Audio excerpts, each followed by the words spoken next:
Tahimik o maingay? Syempre kailangan tahimik, no guys. Pag maingay, mahalata eh. Pritong o inihaw? Anong pritong? Prito o inihaw? Yung hindi luto, pwede ba?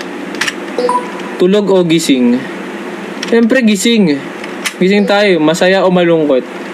Malungkot ako eh, so malungkot na lang. Wala na, paulit-ulit na to. Pula o dilaw? Ewan ko sa'yo. Tubo o bato? Tubol. Tulay o bangin? Kung sa bangin kaya ka.